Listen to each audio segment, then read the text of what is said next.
On February 27, 2025, a McKinley County officer in New Mexico conducts a traffic stop after a driver goes the wrong way on a one-way street and hops a curb, popping both passenger side tires. What the officer doesn't know is the driver is a fellow New Mexico State police officer.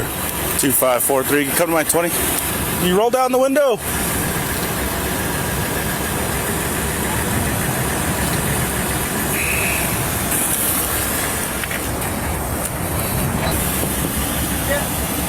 Can you roll it down? What's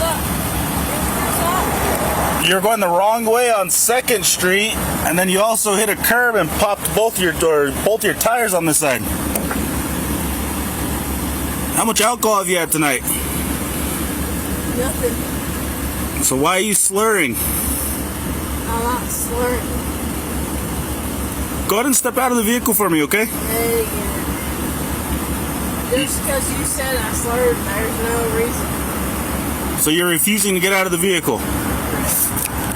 25 Metro. 201 refusing to get out of the vehicle, slurring her words. Smell alcohol coming from inside the vehicle as well. Oh, 2 inches. 201 just rolled up all the windows, refusing to get out. Doors are locked. I need you to step out of the vehicle. I need you to step out of the car. Step out of the vehicle. Step out of the vehicle. I've already explained that to you. Step out of the vehicle.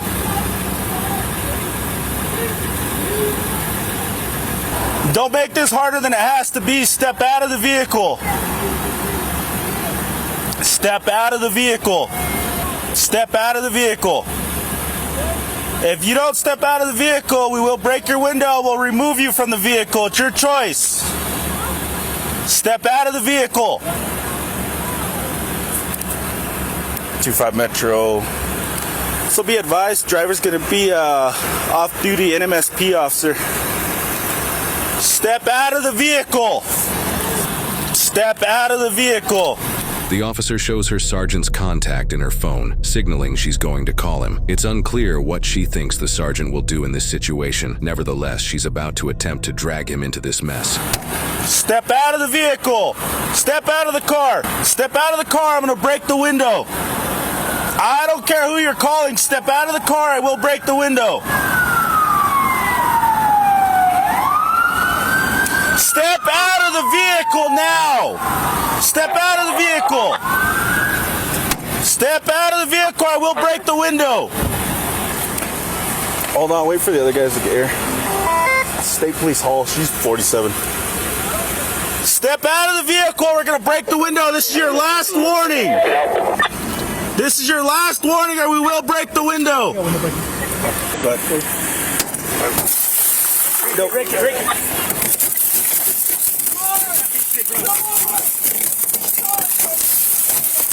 I'm watching her hands.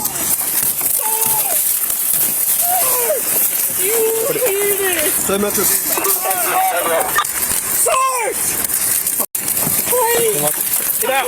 Step out! Step out! Step out! Sarge! Sarge!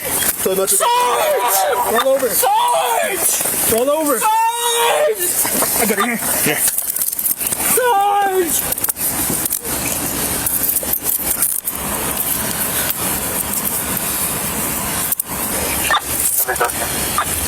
Roll over that way. Sit up. Sit up. Here, just roll this way, okay? Yeah. Look, sit up. Let's go put her in my unit. Do you have any glass on you in your mouth, anything like that? Yep. You did? Okay, we'll get your boots for you. Ready? Sit up. Passenger side. Passenger side. Here, have a seat. Negative. I won't get in the car until my sergeant gets there. And we're not waiting for you, Sergeant. You're under arrest. Get in the car. Come on. Here, put it in your unit. You can Put it in your unit, right? We can pull it through. Yeah.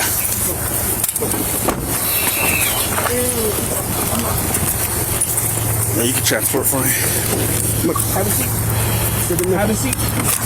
You know how this works? Yep. Yep. Watch your legs. So don't kick you.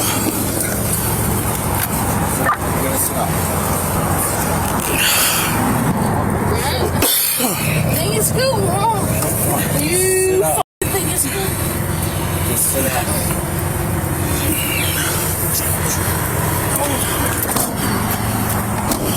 Dude, she came off of 2nd Street the wrong way, came towards me this way. So I was westbound 66, and I seen her vehicle come out of 2nd Street the wrong way. She came eastbound 66. The light was red. She went around the car. The light turned green. She sped up, hit the sidewalk, the curb, jumped the curb high as hell, popped both her right tires. I lit her up. She pulled in right here. She wouldn't open this window. She's all, go to the passenger side. So I went to the passenger side. She rolled it down about that much. And you could smell the alcohol. Seen it was her. So I called for you. Came to the driver's side window. She started calling Roman from state police. She starts yelling, screaming, I'm not getting out. I ain't getting out. I ain't getting out. So get out of the car. We're going to break the window. She locked all the doors. And then we broke the window. She wouldn't get out. So we drug her out, put her in cuffs, and you could smell the alcohol in her breath bad. State police knows her. Sergeant's on the phone right there. Is it Roman? Yep. I'll call Roman. She showed me the phone like that and it said Sergeant Roman.